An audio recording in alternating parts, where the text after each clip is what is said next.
state wanted to give him the death penalty because back then 3 people getting killed was like, oh my God, now we hear it, we like, oh, again. But back then that was super big. So they wanted to give him the death penalty. So they took me through all of this court training, like seeing crime scene photos, autopsy videos, constantly reliving it for 2 years straight. Emotionally, I was all over the place. They would tell me, you know, you should try medicine or you should try a counselor. But in the Black community, we think that you're crazy if you do that. Like, I can't do that, I'm crazy. So I went a lot of years just up and down, up and down, up and down. We were going back and forth with court training for about 2 years. And finally, I had asked, you know, could we offer him, because they were saying like he wanted to change his plea. So I'm like, can we offer him a plea where he doesn't have to die?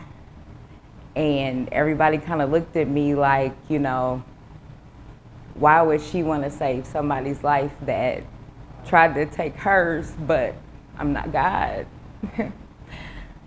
Watching him die wasn't going to bring my friends back, nor would it make me hurt any less.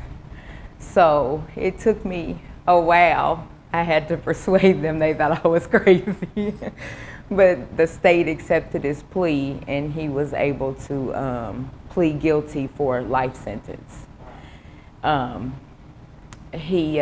know, the day of sentencing, they had like 21 SWAT team members in the courtroom. They had it blocked off. The news was there. I'm not real big on that, so I would run from the news. Like, I see them come. I know the city county through the back doors because I never wanted to be interviewed and seen, so they would walk me down like fire escapes, and so I could get away from the media because it was so big. And everywhere I went, I was that girl. Like, that's that girl, that's that girl. And at that point, I was tired of being that girl, and I wanted closure and peace. And you know, so we went in, and a lot of people got to say their parts, and they called me to the stand at the very end, and I was able to look at them and tell them, you know, like, I don't hate you, I just don't understand why. Yeah. You know, he thanked me, his father thanked me, and you know, court was done. I went on crazy for years, crazy. When I say crazy, partied, wild, promiscuous, you name it, that was me, because I didn't feel like I had anything to live for. You know, drugs, whatever I wanted to feel good in that moment, self-medicating I did. Eventually I did let them put me on medicine because I would have real bad panic attacks. And I was on medicine for 14 years. 14 years I was on medicine, numbing the pain. And after I had my son, I couldn't connect with them. I was so numb from medicine and life hurt that I was missing out on being the mother that I knew I could be. And it wasn't fair to him because he didn't ask to be here. So I went to counseling and I explained to them what I was going through.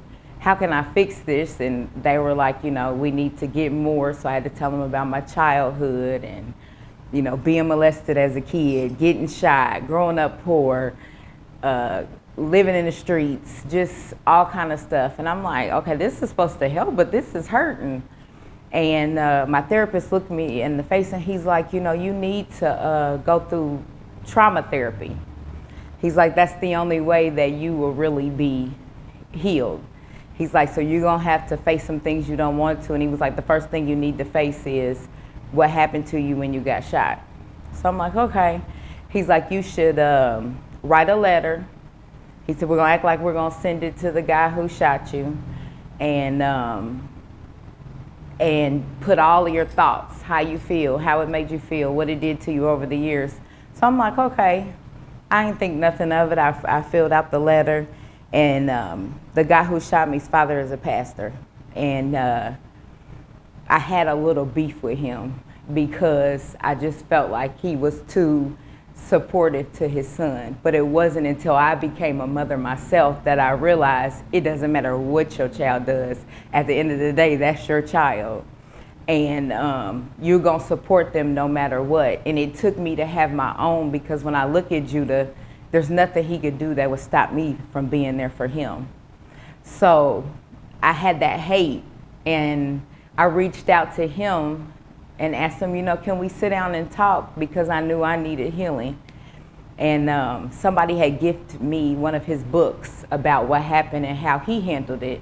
And we had the same feelings, the same emotions, the same, I gotta be strong because these people are counting on me, or, I'm breaking down at night.